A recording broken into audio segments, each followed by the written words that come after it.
ခြေလေးချောင်းတရားလောကကြီး၌ခြေလေးချောင်းရှိသောသတ္တဝါတွေရှိကြပါသည်ထိုသတ္တဝါတွေမှာခြေလေးချောင်းချို့တဲ့နေရင်အင်္ဂါနှင့်မပြည့်စုံတဲ့ကဲ့သို့ထိုနည်းတူစွာတရားလိုလားသောသူတော်စင်တို့မှလည်းတရားလေးမျိုးတည်းကတရားတစ်မျိုးချို့တဲ့ရင်အင်္ဂါနှင့်မပြည့်စုံသူဟုဆိုရမှာဖြစ်တယ်ခြေလေးချောင်းရှိသောသတ္တဝါတွေမှာခြေလေးချောင်းရှိမှအင်္ဂါနှင့်ပြည့်စုံတဲ့ကဲ့သို့ထိုနည်းတူစွာ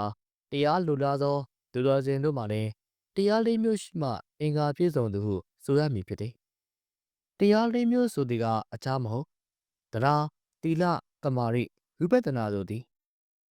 မြတ်စွာဘုရားနှင့်အရှင်နန္ဒကတနေ့မှာမြတ်စွာဘုရားဇေတဝန်ကျောင်း၌တရင်သုံးတော်မူတယ်ဒီကအရှင်နန္ဒကသည်စီဝိယာအဆောင်၌ယဟန်တို့အားတရားဟောကြားနေတယ်ထိုကမြတ်စွာဘုရားညနေကျမ်းအချိန်တွင်စီဝိယာအဆောင်သို့ကြီးကပ်တော်မူပြီးတွင်တရားပြီးဆုံးတဲ့အထိတကားမိုးဝပြင်ပမှာရက်တော်မူတယ်တရားပြီးဆုံးတဲ့အခါချားဟန်တော်မူလျက်တကားကိုခောက်လိုက်လေတယ်။ရဟန်းတို့အားမြတ်စွာဘုရားတကားကိုဖွင့်ပေးကြကုန်လေ။မြတ်စွာဘုရားသည်အဆောင်ထဲဝင်၍ထိုင်တော်မူပြီးတဲ့နောက်အရှင်နန္ဒကကိုရင်းနှီးနှီးမိန့်တော်မူလိုက်တယ်။နန္ဒကရေတရားအရှိကြီးဟောနေတာပဲ။ငါကတရားပြီးဆုံးအောင်စောင့်နေတာ။ဒါကြောင့်ငါကြောတောင်ညောင်းသွားတယ်ကွယ်။မြတ်စွာဘုရားစောင့်နေတာကိုတပည့်တော်မသိပါဗျာ။သိတယ်ဆိုရင်တရားရှိကြီးဘယ်ဟောပါမလဲဗျာ။နန္ဒကရေတရားရှိကြီးဟောတာကောင်းပါလေကွရဟန်းတွေစုဝေးကြတဲ့အခါတရားစကားပြောတာပဲဖြစ်ဖြစ်စိတ်နေတာပဲဖြစ်ဖြစ်တခုခုလို့ရမယ်မှန်ပါရှင်ဗျာနန္ဒကရေ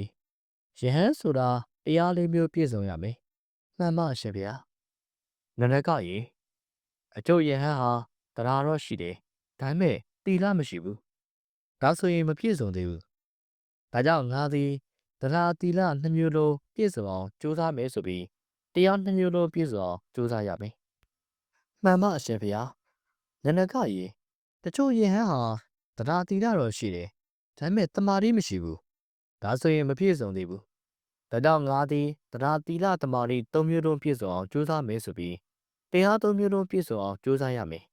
မှန်ပါအရှင်ဖေဟာနန္ဒကရေတချို့ယဟန်တွေဟာတရားတီလာတမာတိတော့ရှိတယ်ဒါပေမဲ့ဝိပဿနာဉာဏ်မရှိသေးဘူးခြေလေးချောင်းရှိသောသတ္တဝါတွေမှာခြေတစ်ချောင်းချွတ်တဲ့နေရင်တော့